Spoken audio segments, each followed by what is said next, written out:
Nominated పదవుల కోసం వచ్చిన 60,000 దరఖాస్తులన్నింటినీ నిశితంగా పరిశీలించి సరైన వ్యక్తులను సరైన పదవుల్లో నియమించనున్నట్లు టీడీపీ అధినేత ముఖ్యమంత్రి చంద్రబాబు వెల్లడించారు. పార్టీ కోసం కష్టపడిన వారికే పదవులిస్తామని స్పష్టం చేశారు. పార్టీ కోసం శ్రమించిన వారి వివరాలు పంపాలని నేతలకు ఆదేశాలు జారీ చేశారు. రాష్ట్ర వ్యాప్తంగా 21 ప్రధాన దేవాలయాలకు చైర్మన్లను నియమించనున్నట్లు ముఖ్యమంత్రి చంద్రబాబు తెలిపారు. నామినేటెడ్ పదవుల కోసం వచ్చిన 60,000 దరఖాస్తులన్నింటినీ నిశితంగా పరిశీలించి సరైన వ్యక్తులను సరైన పదవుల్లో నియమించనున్నట్లు వెల్లడించారు. పదవుల భర్తీకి కసరత్తు చేస్తున్నందున పేర్ల సిఫార్సును చేయకుండా కొంతమంది నేతలు చేస్తున్న ఆలస్యం తగదని హితవు పలికారు. వీలైనంత త్వరగా పార్టీ కోసం కష్టపడిన వారి వివరాలను నామినేటెడ్ పదవుల కోసం అందించాలని ఆదేశించారు. తెలుగుదేశం నాయకులు ఏ స్థాయిలో కూడా వైఎస్ఆర్సీపీ నేతలతో సంబంధాలు పెట్టుకోకూడదని పునరుద్ఘాటించారు. గ్రూపు రాజకీయాలకు ఎక్కడా తావు ఇవ్వకుండా ఇన్ఛార్జి మంత్రులు బాధ్యత తీసుకోవాలని దిశానిర్దేశం చేశారు. తెలుగుదేశం పార్టీ ఎమ్మెల్యేలు, మంత్రులు, ఎంపీలు, నేతలతో ముఖ్యమంత్రి చంద్రబాబు టెలికాన్ఫరెన్స్ నిర్వహించారు. నామినేటెడ్ పదవుల భర్తీకి కసరత్తు చేస్తున్నందున మొదటిసారే పదవులు రాలేదని అనుకోవద్దని, 2 ఏళ్ల పదవీ కాలం ముగిసిన తరువాత మిగిలిన వారికి అవకాశాలు కల్పిస్తామని భరోసానిచ్చారు.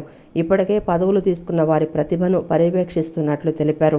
ప్రతిపక్షంలో ఉన్నప్పుడు ఎంత జాగ్రత్తగా ఉన్నామో ఇప్పుడు అంతే హుందాగా వ్యవహరించాలని దిశానిర్దేశం చేశారు. పదవులు తీసుకున్న వారు ఎన్నికల్లో ప్రభావం చూపించాలని స్పష్టం చేశారు.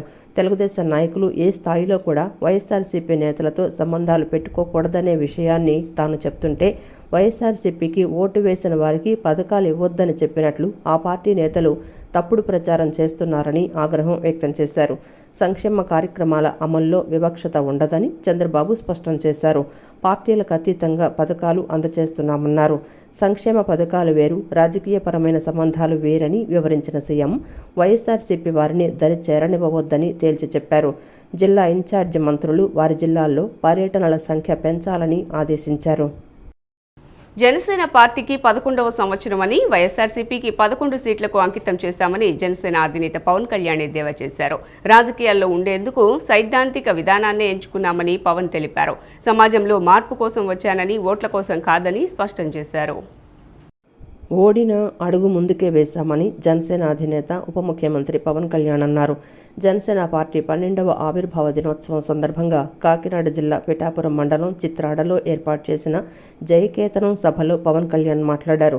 తన ప్రయాణంలో ఎన్ని ఆటంకాలొచ్చినా వెనుకడుగు వేయలేదని చెప్పారు. అన్నీ ఒక్కడినై పోరాటం చేశానని, మనం నిలబడి పార్టీని నిలబెట్టామని అన్నారు. మనం ఓడినప్పుడు మీసాలు మెలేశారని, జబ్బలు చరిచారన్న పవన్ తామే 4 దశాబ్దాల టీడీపీని కూడా నిలబెట్టామని తెలిపారు.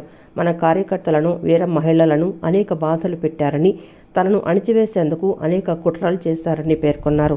అసెంబ్లీ గేటును తాకనివ్వమని ఛాలెంజ్ చేశారని, వాళ్ల ఛాలెంజ్లు సవాల్గా తీసుకొని పోరాడామని గుర్తు చేశారు. దేశమంతా మన వైపు చూసేలా 100% స్ట్రైక్ రేటుతో విజయం సాధించామని చెప్పారు. దాశరథి సాహిత్యం చదివి ప్రభావితమయ్యారని వెల్లడించారు. రుద్రవీణ వాయిస్తా, అగ్నిధారలు కురిపిస్తా అనే మాటలు నిజం చేశామని పవన్ కళ్యాణ్ అన్నారు. దాష్టిక ప్రభుత్వాన్ని దించి కూటమి ప్రభుత్వాన్ని గెలిపించారని తెలిపారు.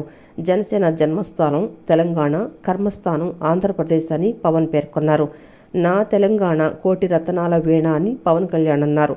కరెంటు షాక్ కొట్టి చావు బతుకుల్లో ఉంటే కొండగట్టు అంజన్న ప్రాణం పోశాడని చెప్పుకొచ్చారు. ఓడిన అడుగు ముందుకే వేశాం.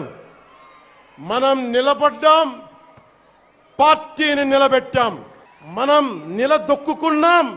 మనం నిలదొక్కుకోవటమే కాకుండా 4 దశాబ్దాల టీడీపీ పార్టీని కూడా నిలబెట్టాం. మనం ఓడినప్పుడు 2019లో మీసాలు మెలేశారు, జబ్బలు చరిచారు, తొడలు కొట్టారు, మన ఆడపడుచుల్ని అవమానించారు, ప్రజల్ని నిరంతరం హింసించారు. ఇదే న్యాయం అని మన నాయకులు, మన జన సైనికులు, మన వీర మహిళలు అందరూ అడిగితే, గొంతెత్తితే వారిపైన కేసులు పెట్టారు, జైళ్లలో పెట్టారు, నిర్బంధంలో తోశారు. 4 దశాబ్దాల సుదీర్ఘ రాజకీయ అనుభవం ఉన్న నాయకుడిని అక్రమ కేసుల్లో బంధించారు. వారి తెలుగుదేశం పార్టీ కార్యకర్తల్ని, సీనియర్ నాయకుల్ని రోడ్డు మీదకి రావాలంటే భయపడేలా చేశారు. ఇక నాలాంటి వాణ్ణి తిట్టని తిట్టు లేదు. పాల్ చేయని అవమానం లేదు, చేయని కుట్ర లేదు, వేయని కుతంత్రం లేదు. ఈ ఎన్నికల్లో అసెంబ్లీ గేటును కూడా తాకలేవు అని మనల్ని ఛాలెంజ్ చేసి సరిచిన ఆ తొడల్ని బద్దలు కొట్టాం. కొట్టి చేతిలో శత్రువుపై దుమికే శక్తి ఉంది అని చెప్పిన దాశరథి కృష్ణమాచార్య మాట బలం తెలంగాణకే కాదు, నెల్లూరులో చదువుకున్న నాకు కూడా. అందుకేనేమో అలా మన జనసేన జన్మస్థలం తెలంగాణ అయ్యింది. పవన్ కళ్యాణ్ ఐడియాలజీ ఏంటంటే ఇంత భిన్నమైన వ్యక్తుల్లో ఏకత్వం చూడగలగడం పవన్ కళ్యాణ్ ఐడియాలజీ. ఆ ఏకత్వాన్ని చూడగలిగాం కాబట్టి ఆ 7 సిద్ధాంతాలు వచ్చినాయి. జన సైనికులు మీరు జాగ్రత్తగా ఉన్నంత కాలం మన ఎమ్మెల్యేలందరూ బాగుంటారు, మన మంత్రులందరూ బాగుంటారు, నేను కూడా బాగుంటా. మీరు డిసిప్లిన్లో పెట్టాల్సింది మమ్మల్ని కూడా డిసిప్లిన్లో పెట్టండి మీరు. అందుకని 11వ ఆవిర్భావ దినోత్సవం ముగించుకొని 12వ ఆవిర్భావ దినోత్సవం వైపు వెళ్తున్న మీ అందరికీ వచ్చినందుకు ప్రతి ఒక్కరికి ధన్యవాదాలు తెలియజేసుకుంటూ, భారీ మెజారిటీతో గెలిపించిన మంగళగిరి వాసులకు జీవితాంతం గుర్తుండిపోయేలా అభివృద్ధి కార్యక్రమాలను రాబోయే 100 రోజుల్లో ప్రారంభిస్తున్నట్లు మంత్రి నారా లోకేష్ తెలిపారు. రాబోయే 100 రోజుల్లో మంగళగిరి నియోజకవర్గంలో భూగర్భ డ్రైనేజీ, నిడమరు ఫ్లైఓవర్ పనులకు, పేదలకు ఇళ్ల స్థలాలు ఇచ్చే కార్యక్రమానికి శ్రీకారం చుట్టబోతున్నామని మంత్రి లోకేష్ స్పష్టం చేశారు. భారీ మెజారిటీతో గెలిపించిన మంగళగిరి వాసులకు జీవితాంతం గుర్తుండిపోయేలా అభివృద్ధి కార్యక్రమాలను రాబోయే 100 రోజుల్లో ప్రారంభిస్తున్నట్లు మంత్రి నారా లోకేష్ తెలిపారు. మంగళగిరి మండలం ఎర్రబాలెంలో జైన్ల ఆధ్వర్యంలో నిర్మించిన భగవాన్ మహావీర్ గోశాలను కేంద్ర మంత్రి పెమ్మసాని చంద్రశేఖర్తో కలిసి లోకేష్ ప్రారంభించారు. హోలీ పండుగ సందర్భంగా చిన్నారులు మంత్రి నారా లోకేష్కి రంగులు పూశారు. అనంతరం మార్వాడీలు మంత్రి నారా లోకేష్ను, కేంద్ర మంత్రి పెమ్మసాని చంద్రశేఖర్ను ఘనంగా సన్మానించారు. రాబోయే 100 రోజుల్లో మంగళగిరి నియోజకవర్గంలో భూగర్భ డ్రైనేజీ, నిడమర్రు ఫ్లైఓవర్ పనులకు, పేదలకు ఇళ్ల స్థలాలు ఇచ్చే కార్యక్రమానికి శ్రీకారం చుట్టబోతున్నామని మంత్రి లోకేష్ చెప్పారు. దుగ్గిరాల శుభం మహేశ్వరి కోల్డ్ స్టోరేజ్ బాధితులకు వచ్చే నెలలో అందిస్తామని మంత్రి పెమ్మసాని చంద్రశేఖర్ చెప్పారు. మరోవైపు మంగళగిరికి శ్రీ లక్ష్మీ నరసింహస్వామి వార్షిక బ్రహ్మోత్సవాలలో భాగంగా నిన్న తెల్లవారుజామున స్వామివారి కళ్యాణం నిర్వహించారు. శ్రీదేవి భూదేవి సమేత శ్రీ లక్ష్మీ నరసింహస్వామి వారి కళ్యాణం అత్యంత వైభవంగా సాగింది. మంత్రి నారా లోకేష్ తొలిసారి సతీ సమేతంగా కళ్యాణ ఉత్సవంలో పాల్గొన్నారు. స్వామివారికి పట్టు వస్త్రాలు సమర్పించారు. కళ్యాణం తర్వాత లోకేష్ దంపతులు కొండపైన కొలువై ఉన్న పానకాల నరసింహస్వామి వారిని దర్శించుకున్నారు. స్వామివారి కళ్యాణాన్ని తిలకించేందుకు భక్తులు భారీగా తరలివచ్చారు. అనంతరం స్వామివారి కళ్యాణ తలంబరాలను భక్తులకు పంచిపెట్టారు. మంగళగిరి నియోజకవర్గం వచ్చేగల ఆనాడు నేను ప్రజలందరినీ కోరాను, భారీ మెజారిటీ ఇవ్వండి, నాకు మీరు ఎంత ఎక్కువ మెజారిటీ ఇస్తే అంత బలం మంచి పనులు అభివృద్ధి చేసాక నాకు వస్తుందని చెప్పడం జరిగింది. దాంట్లో భాగంగా ఆంధ్ర రాష్ట్ర చరిత్రలో ఎప్పుడు రాని విధంగా మంగళగిరి నియోజకవర్గం మెజారిటీ ఇస్తాం జరిగింది. మొన్న జరిగిన ఎన్నికల్లో హైయెస్ట్ మెజారిటీస్ ఆంధ్ర రాష్ట్ర చరిత్రలో వస్తాం జరిగింది. దాంట్లో మంగళగిరి 3వ స్థానంలో ఉంది. అంటే అటు పక్కన గాజువాక, భీమిలి తర్వాత మంగళగిరిలో పెద్ద ఎత్తున ప్రజలను ఆశీర్వదించారు, దీవించారు, గెలిపించారు. నాకు నా గౌరవం నిలబెట్టారు. వాళ్ళకి నేను రుణపడి ఉంటాను. అనేక అభివృద్ధి సంక్షేమ కార్యక్రమాలు కూటమి ప్రభుత్వం ప్రారంభించింది. ఈరోజు నేను గర్వంగా చెప్పగలుగుతాను, దశాబ్దాలకు ఏదైతే ఇంటి పట్టాలు అంటే ఎంక్రోచ్మెంట్ రెగ్యులరైజ్ చేయాలని ప్రజలు మొత్తుకుంటా ఉన్నారు, నిన్న మొదటి పట్ట ఇప్పటంలో జనరేట్ అయింది. ఇప్పటికీ మొదటి విడతలో సుమారుగా 5,000 మందికి ఇల్లు పట్టాలు ఉగాది తర్వాత ఇవ్వాలనే లక్ష్యం పెట్టుకుని మేము పనిచేస్తున్నాం. 2వ విడత ఉంటుంది, 3వ విడత ఉంటుంది. ఆనాడు ప్రజలు చెప్పాను, ప్రత్యేకంగా కాలువలు కానివ్వండి, అటవీ భూముల్లో ఉన్న ఇల్లు కొంచెం సమయం పడుతుంది రెగ్యులరైజ్ చేసేదాకా ఆనాడు చెప్పాను. ఈరోజు కేంద్రంలో పెమ్మసాని చంద్రశేఖర్ గారి సహకారంతో రైల్వే మంత్రి గారిని మేము కలిసినప్పుడు, రైల్వే భూముల్లో మాకు రెగ్యులరైజ్ చేయాలని మేము కోరినప్పుడు అనుకూలంగా మంత్రి గారు స్పందించారంటే దాని వెనకాల పెమ్మసాని చంద్రశేఖర్ గారి కృషి చాలా చాలా ఉంది. వచ్చే 2-3 తరాల గురించి ఆలోచించే వ్యక్తి పవన్ కళ్యాణ్ అని నాగబాబు కొనియాడారు. దేవుడు అడిగితేనే వరాలిస్తాడని, కానీ అడగకుండానే వరాలిచ్చే వ్యక్తి పవన్ కళ్యాణ్ అని కొనియాడారు. జన సైనికుడిని అని చెప్పుకునేందుకు తాను గర్వపడుతున్నానని నాగబాబు తెలిపారు. పిఠాపురంలో పవన్ విజయానికి తానే కారణమని ఎవరైనా అనుకుంటే అది వారి కర్మ అని నాగబాబు అన్నారు. నాయకులు మాట్లాడేటప్పుడు జాగ్రత్తగా ఉండాలని కొండితెల నాగబాబు అన్నారు. కాకినాడ జిల్లా పిఠాపురం శివారు చిత్రాడలో జరిగిన జనసేన 12వ ఆవిర్భావ సభకు హాజరైన నాగబాబు పలు కీలక వ్యాఖ్యలు చేశారు.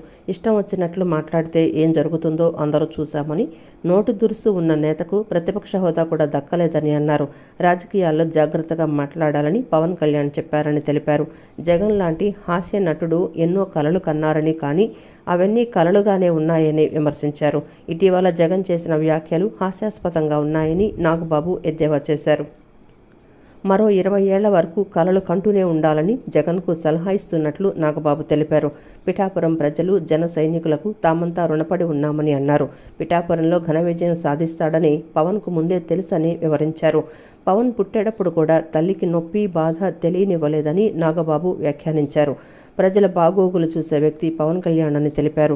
ఎవరైనా సరే పవన్లా గొప్ప వ్యక్తి కావాలి, లేకుంటే ఆయనకు అనుచరుడుగా ఉండాలని నాగబాబు సూచించారు. ఎలాంటి విషయాన్నైనా, ఏ విషయాన్నైనా తీవ్రంగా మాట్లాడగలిగేటువంటి శక్తి ఉంది. కానీ ఇప్పుడు అధికారం వచ్చిన తర్వాత మనం ఒళ్ళు దగ్గర పెట్టుకొని చాలా కేర్ఫుల్గా ఉండాలి. అలా ఒళ్ళు దగ్గర పెట్టుకోకుండా నోటికి వచ్చినట్లు మాట్లాడితే ఏం జరుగుతుందో మనందరం కళ్ళారా చూస్తున్నాం. ఇవాళ అహంకారం తలకెక్కి నోటికొచ్చినట్లు మాట్లాడి చిన్న పెద్ద తేడా లేకుండా బిహేవ్ చేసినటువంటి, మాట్లాడినటువంటి కొంతమంది ప్రతిపక్ష అని చెప్పలేములేండి, ప్రతిపక్షం లేదు కదా, నాయకులకి ఏం జరిగిందో తెలుసుకున్నాం. కాబట్టి ప్రతి మాట ఆచితూచి మాట్లాడాలి. పవన్ కళ్యాణ్ గారు ఒక జనరేషన్ కోసం కాదు, రాబోయే 2-3 జనరేషన్ల కోసం కూడా ఆలోచించగలిగేటువంటి గొప్ప నాయకుడు. నేను ఒక జన సైనికుడిని అని చెప్పుకోవటంలో ఉండే ప్రైడ్ నాకు ఇంకా ఏ విషయంలో రాదు. చాలా గర్వపడుతుంటాను. సో అలాంటి జన సైనికులకి మీ అందరికీ మేమందరం అండగా ఉంటాం. ఏదైనా చిన్న చిన్న ఇబ్బందులు తలెత్తినా అవన్నీ సరిచేస్తాం. ఇంకొక విషయం ఏంటంటే, జనసేన పార్టీ ఒక్కటే మీరు ఒక కార్యకర్త స్థాయి నుంచి అత్యంత ఉన్నతమైన స్థాయికి చేరుకోగలిగేటువంటి డెమోక్రటిక్ వాల్యూస్ ఉన్నటువంటి పార్టీ జనసేన. కాబట్టి జనసేనలో ఉండండి, జనసేనని ప్రోత్సహించండి. మీకే కాదు, మీ బిడ్డలకు కాదు, మీ మనవలకు కాదు, రాబోయే తరాలందరికీ జనసేన అండగా ఉంటుంది. ముఖ్యమంత్రి చంద్రబాబు నాయుడును TTD chairman BR Naidu, TTD board సభ్యులు తిరుమల ఈవో శ్యామలారావు, జేఈఓ వెంకన్న చౌదరి ఉండవల్లి నివాసంలో కలిశారు. వెంకటపాలెంలోని శ్రీ వెంకటేశ్వర స్వామి దేవాలయంలో జరిగే శ్రీనివాస కళ్యాణోత్సవానికి సీఎంను ఆహ్వానించారు. ఈ మేరకు ఆహ్వాన పత్రికను సీఎంకు అందజేశారు. తిరుమల తిరుపతి దేవస్థానం చైర్మన్ బీఆర్ నాయుడు నేడు ఉండవల్లిలో ముఖ్యమంత్రి చంద్రబాబును ఆహ్వానించారు. నేడు అమరావతిలోని వెంకటపాలెంలో జరగనున్న శ్రీనివాస కళ్యాణం కార్యక్రమానికి రావాలంటూ సీఎంను ఆహ్వానించారు. ఈ మేరకు ఆయనకు ఆహ్వాన పత్రిక అందజేశారు. అంతేకాకుండా సీఎం చంద్రబాబుకు స్వామివారి ప్రసాదం అందజేశారు. వెంకటపాలెంలో నిర్వహిస్తున్న శ్రీనివాస కళ్యాణం ఏర్పాట్ల గురించి బీఆర్ నాయుడు సీఎం చంద్రబాబుకు వివరించారు. భక్తులకు ఎలాంటి ఇబ్బందులు లేకుండా అన్ని జాగ్రత్తలు తీసుకోవాలని చైర్మన్ బీఆర్ నాయుడుకు టీటీడీ బోర్డు సభ్యులకు సూచించారు. చంద్రబాబును కలిసిన వారిలో టీటీడీ పాలక మండలి సభ్యులు, టీటీడీ ఈవో, జేఈఓ కూడా ఉన్నారు. మంగళగిరి శ్రీ లక్ష్మీ నరసింహస్వామివారి వార్షిక బ్రహ్మోత్సవాల్లో భాగంగా ఉత్సవాల్లో ఆఖరి ఘట్టమైన స్వామివార్ల దివ్య రథోత్సవం వైభవంగా జరిగింది. రాష్ట్ర మంత్రి నారా లోకేష్, కేంద్ర మంత్రి పెమ్మసాని చంద్రశేఖర్ హాజరై స్వామివార్లను దర్శించుకుని పూజలు నిర్వహించారు. పురవీధుల్లోకి వెంచేసి ఉన్న శ్రీవారి రథంపై మెయిన్ బజార్లో భవనాలపై నుంచి భక్తులు పూలవర్షం కురిపించారు. మంగళగిరి శ్రీ లక్ష్మీ నరసింహస్వామి వారి వార్షిక బ్రహ్మోత్సవాలలో భాగంగా ఉత్సవాలలో ఆఖరి ఘట్టమైన స్వామివార్ల దివ్య రథోత్సవం వైభవంగా జరిగింది. తొలుత అర్చక స్వాములు స్వామివార్ల ఉత్సవమూర్తులను వేద మంత్రోచ్చారణల మధ్య తీసుకొని వచ్చి రథంపై అధిష్ఠింపచేశారు. అనంతరం స్వామివార్లను రంగురంగు పూలమాలలు, గజమాలలతో శోభాయమానంగా అలంకరించారు. రథాన్ని కూడా నూతన వస్త్రాలు, పూలమాలలు, గజమాలలు, భక్తులు సమర్పించిన గుమ్మడికాయలతో అందంగా అలంకరించారు. రథోత్సవాల్లో స్వామివార్లకు దేవస్థానం ప్రధాన అర్చకులు దివ్య అనంత పద్మనాభాచార్యులు, మాల్యవందం శ్రీనివాస దీక్షితులు, అర్చక బృందం పూజలు నిర్వహించారు. రథం ఎదుట శాలివాహనులు ఆనవాయితీగా కుంభం, అన్నం వారబోశారు. రాష్ట్ర మంత్రివర్యులు నారా లోకేష్, కేంద్ర మంత్రి పెమ్మసాని చంద్రశేఖర్ హాజరై స్వామివార్లను దర్శించుకుని పూజలు నిర్వహించారు. అనంతరం వారు రథం లాగి రథోత్సవాన్ని ప్రారంభించారు. రథోత్సవం దేవస్థానం వద్ద రథశాల నుండి ప్రారంభమయ్యే మెయిన్ బజార్, శాసన స్తంభం, సాధు సోడా సెంటర్, పూల మార్కెట్ సెంటర్ మీదుగా మిద్దె సెంటర్కు చేరుకుంది. రథారూఢుడై పురవీధుల్లోకి ఉభయ దేవేరులతో వేంచేస్తున్న శ్రీవారిని భక్తులు దర్శించుకొని టెంకాయలు కొట్టి కర్పూర నీరాజనాలు సమర్పించారు. పురవీధుల్లోకి వేంచేసిన శ్రీవారి రథంపై మెయిన్ బజార్లో భవనాలపై నుంచి భక్తులు పూలవర్షం కురిపించారు. జై నరసింహ, జై జై నరసింహ అంటూ భక్తులు, యువకుల జై జై నాదాలు, మేళతాళాలు, కనక తప్పెట్లు, తీన్మార్, బాణసంచ పేలుళ్లు, విచిత్ర వేషధారణల మధ్య రథోత్సవం ఉత్సాహభరితంగా సాగింది. ఉత్సవానికి మాడిభూషి వేదాంతాచార్యులు కైంకర్యవర్యులుగా వ్యవహరించారు. రథోత్సవంలో ఎలాంటి అవాంఛనీయ ఘటనలు జరగకుండా పోలీసులు పటిష్టమైన బందోబస్తు నిర్వహించారు. దేవస్థాన సహాయ కమిషనర్ అండ్ కార్యనిర్వహణాధికారి అన్నపురెడ్డి రామ్కోటిరెడ్డి పర్యవేక్షించారు.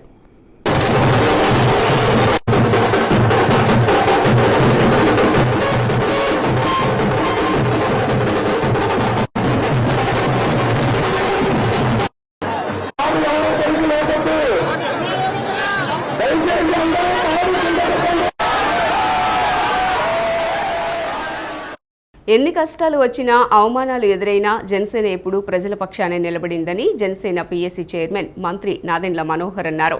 చిత్రాడలో నిర్వహించిన జనసేన 12వ ఆవిర్భావ సభలో ఆయన కీలక వ్యాఖ్యలు చేశారు. 2019లో జనసేనకు భవిష్యత్తు ఉంటుందా అనే సందర్భంలో కూడా భవన నిర్మాణ కార్మికులకు భరోసా ఇచ్చామని తెలిపారు. కష్టమైన ప్రయాణంలో అనేక అవమానాలు ఎదుర్కొన్నామని, మన నాయకుడిని ఇబ్బందులు పెట్టిన రోజులను మనం మర్చిపోలేమని వ్యాఖ్యానించారు. ఆర్థికంగా నిలబడలేని వ్యక్తులు కూడా కష్టకాలంలో పార్టీ కోసం నిలబడ్డారని, అయితే తనతో పాటు నిలబడిన ప్రతి ఒక్కరిని పవన్ కళ్యాణ్ గౌరవించారని మంత్రి నాదెండ్ల కొనియాడారు. మన నాయకుడిని అనేక సందర్భాల్లో ఇబ్బంది పెట్టిన రోజులు మనం మర్చిపోలేం. ప్రతి ఒక్కరిని గౌరవించారు ఆయన. తనతో పాటు నిలబడి ప్రయాణం చేసిన ప్రతి ఒక్కరిని గౌరవించారు. కొంతమంది నిలబెట్టుకోలేకపోయారు. కానీ ఒక నమ్మకంతో ఈ ప్రస్థానం పవన్ కళ్యాణ్ గారితో చేసేది మనం మన రాష్ట్రం కోసం, మన ప్రజల కోసం, మన బిడ్డల భవిష్యత్తు కోసం అని నమ్ముకున్న ప్రతి ఒక్కరు కూడా ఈ రోజున ఇంత అద్భుతంగా మీ ముందున్నాం. అసలు ఈ పార్టీ ఏంటి అన్న వాళ్ళు ఈ రోజున ఇదిరా పార్టీ అంటే అనే లెక్కకి ఈరోజు జనసేన పార్టీ ఎదిగింది. దాని వెనక కష్టపడి జెండా మోసిన మన జన సైనికులు, సొంత కుటుంబంలో కూడా అనేక సందర్భాల్లో 500 రూపాయలు క్రియాశీలక సభ్యత్వం కట్టాం అని చెప్పడానికి కూడా పాపం ఇబ్బంది పడి ఆర్థికంగా నిలబడలేని వ్యక్తులు కూడా పార్టీకి నిలబడ్డారు. మర్చిపోలేని సంఘటనలు, మర్చిపోలేని కార్యక్రమాలు. జనసేన పార్టీ మాత్రం ఎప్పుడు కూడా ప్రజల పక్షాన నిలబడింది, మీకోసం నిలబడింది. ముస్లిం మైనారిటీలకు కూటమి ప్రభుత్వం పెద్దపీట వేస్తోందని ఎంపీ కేశినేని శివనాథ్ పేర్కొన్నారు. చంద్రబాబు నాయుడు అందిస్తున్న పథకాలు వినియోగించుకుని ముస్లిం యువత ఎంటర్ప్రెన్యూర్గా ముందడుగు వేయాలన్నారు. ఇందుకోసం స్వయం ఉపాధి రంగంలో స్కిల్ డెవలప్మెంట్ సెంటర్స్లో శిక్షణ ఇప్పిస్తామని తెలిపారు. ఆటోనగర్ కాలనీలోని మస్జిద్ కౌసర్ మసీదులో నిన్న సాయంత్రం నిర్వహించిన ఇఫ్తార్ విందులో ఎంపీ కేశినేని శివనాథ్ చిన్ని పాల్గొన్నారు. ముస్లిం సోదరులతో కలిసి పండ్లు తిని గంజి తాగారు. టీడీపీ రాష్ట్ర మైనార్టీ సెల్ ప్రధాన కార్యదర్శి ఫతావుల్లాహ్ ఆధ్వర్యంలో మసీద్ కమిటీ పెద్దలు ముస్లిం మత సాంప్రదాయ పద్ధతుల్లో ఎంపీ కేశినేని శివనాథ్ను సత్కరించారు. ఈ సందర్భంగా ఎంపీ కేశినేని శివనాథ్కు మసీద్ కమిటీ నాయకులు మసీద్ నిర్మాణ విషయంలో గత ప్రభుత్వం వల్ల ఎదుర్కొంటున్న సమస్యలు వివరించారు. అలాగే మసీద్ నిర్మాణ విషయంలో రాష్ట్ర ప్రభుత్వం ఆర్థికంగా అందించేలా చూడాలని కోరుతూ వినతిపత్రం అందజేశారు. ఎంపీ కేశినేని శివనాథ్ వారి సమస్యపై సానుకూలంగా స్పందించి ముఖ్యమంత్రి చంద్రబాబు నాయుడు దృష్టికి తీసుకువెళ్తానన్నారు. అనంతరం ఎంపీ కేశినేని శివనాథ్ మాట్లాడుతూ ముస్లిం సమాజం పారిశ్రామికంగా అభివృద్ధి చెందడానికి ముఖ్యమంత్రి చంద్రబాబు నాయుడు అందిస్తున్న పథకాలు వినియోగించుకొని ముస్లిం యువత ఎంటర్ప్రెన్యూర్స్గా ముందడుగు వేయాలన్నారు.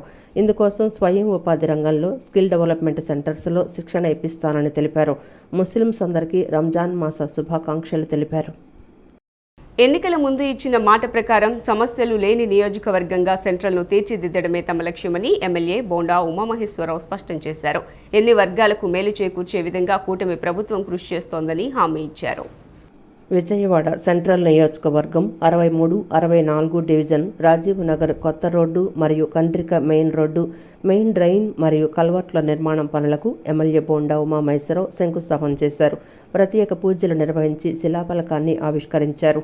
అనంతరం మీడియాతో మాట్లాడుతూ తెలుగుదేశం ప్రభుత్వం అధికారంలోకి వచ్చిన 9 నెలల కాలంలోనే అభివృద్ధి పనులు వేగవంతంగా సాగుతున్నాయని చెప్పారు. గత వైసీపీ హయాంలో నిర్లక్ష్యానికి గురైనటువంటి నియోజకవర్గ అభివృద్ధి నేడు ముందుకు వెళ్తోందన్నారు.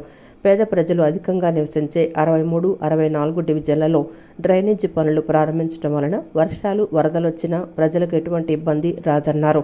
నియోజకవర్గంలో ప్రతి డివిజన్లో ఉన్నటువంటి సమస్యల మీద తనకు పూర్తి అవగాహన ఉందని, వాటిని పరిష్కరించేందుకు కృషి చేస్తానని హామీ ఇచ్చారు. సెంట్రల్ నియోజకవర్గంలో నేను శాసనసభ్యుడిగా ఎన్నికైన తర్వాత అభివృద్ధి పనులు వేగవంతంగా జరుగుతూ ఉన్నాయి. గత 5 సంవత్సరాలు నిర్లక్ష్యానికి గురి కాబడిన నియోజకవర్గం ఇప్పుడు అభివృద్ధిలో పరుగులెడుతూ ఉంది. ఈ 8 నెలల్లో దాదాపు 140 కోట్ల రూపాయలు పనుల్ని నిర్లక్ష్యం కాబడినటువంటి పనులన్నింటినీ కూడా మొదలుపెట్టాం.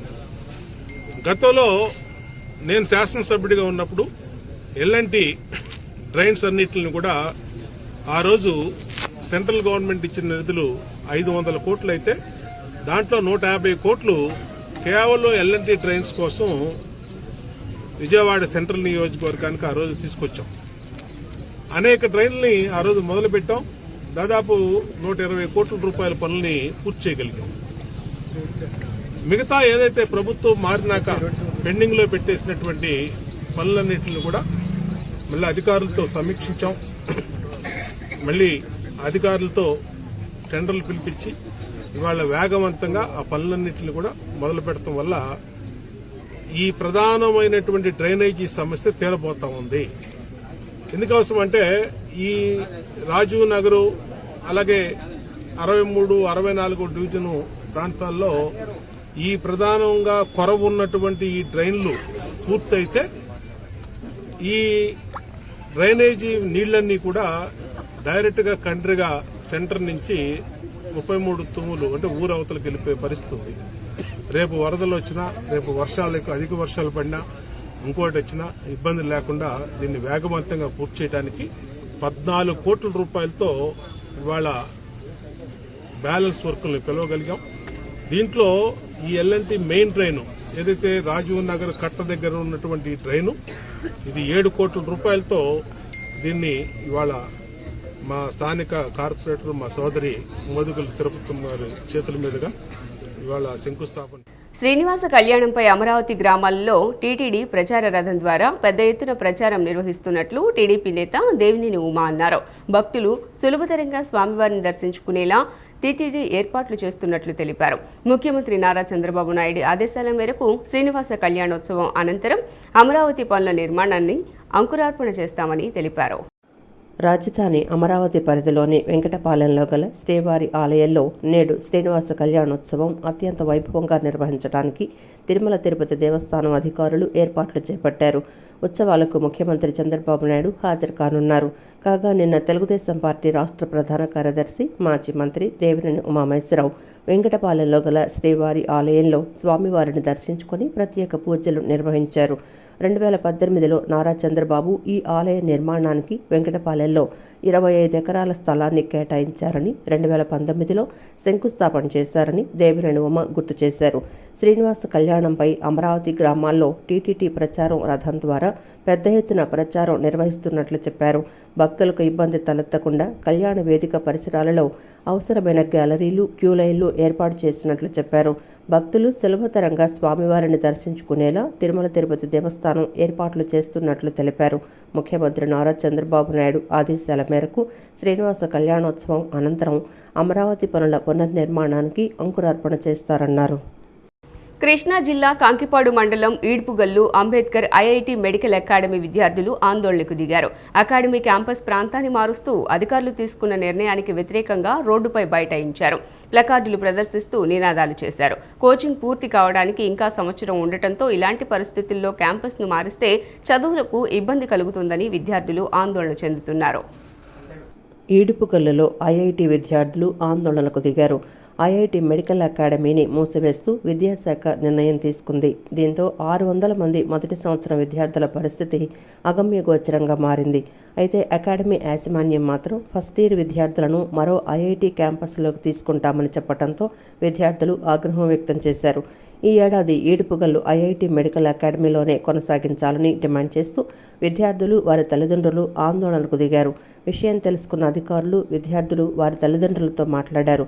సమస్యను ఉన్నతాధికారుల దృష్టికి తీసుకువెళ్లి పరిష్కరిస్తామని హామీ ఇచ్చారు. యాక్చువల్గా అసలు నాకు ఏం తెలియదు, కాలేజ్ ఉందని తెలియదు. అందరు చెప్తుంటే ఈడుపుగల్లు బాగుంటుంది, అన్ని బాగుంటుంది, ఇక్కడ ఫెసిలిటీస్ బాగుంటాయి, తర్వాత ఇక్కడ చదువు బాగుంటుంది, ఇక్కడ ఫ్లెక్సీస్ అవన్నీ చూసి వచ్చాను అనమాట.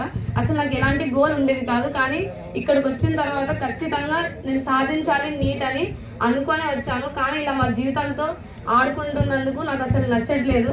మా డాడీ కోసమే చదువుతున్నాను, మా మమ్మీ కోసం చదువుతున్నాను, కానీ మీరేమో ఇలా మా జీవితాలతో ఆడుకుంటున్నారు. అసలు ఆడపిల్లలు చదవాలి అంటారు, కానీ అసలు ఏం చేస్తున్నారని అర్థం కావట్లేదు. 1 ఇయర్ ఇక్కడ చదివి నెక్స్ట్ ఇయర్ మళ్ళీ అక్కడ చదివితే మాకు ఏం అర్థం అవుతుందని అసలు వాళ్ళు జాయిన్ చేసుకునేటప్పుడు ముందే మనకి ఇంటిమేషన్ అయినా ఇచ్చి ఇవ్వాల్సింది. ఈ ఇయర్ మేము ఇక్కడ పెడతాము, నెక్స్ట్ ఇయర్ మాట మనం ఇక్కడ చెప్తుంటే మన ఆప్షన్ మనం తీసుకుని ఉండేవాళ్ళం. కానీ 1 ఇయర్ జరిగిపోయింది, పిల్లలు ఇక్కడ బాగా సెటిల్ అయ్యారు. పిల్లలు సెటిల్ అవ్వడానికి కూడా మినిమం అంటే 6 months అనే ఇక్కడ వాళ్ళ అలవాటు పడడానికి టైం పడింది. ఈ అలవాటు పడి పిల్లలు కొంచెం సెటిల్ అయిన తర్వాత ఈ ఇయర్ మాత్రమే ఇక్కడ పిల్లలు కొనసాగిస్తాను, నెక్స్ట్ ఇయర్ ఇక్కడ ఈడుపుగల్లు ఇక్కడ ఉండదు, రెంట్ ఎక్కువ అంటే అది ఎంతవరకు కరెక్ట్ అండి? మీరే ఆలోచించేయండి. నేను అడిగేది ఓన్లీ మా పిల్లల భవిష్యత్తు కోసమే ఆలోచన చేస్తున్నాము, ఇంకా వేరేగా అడగడం లేదు కదా.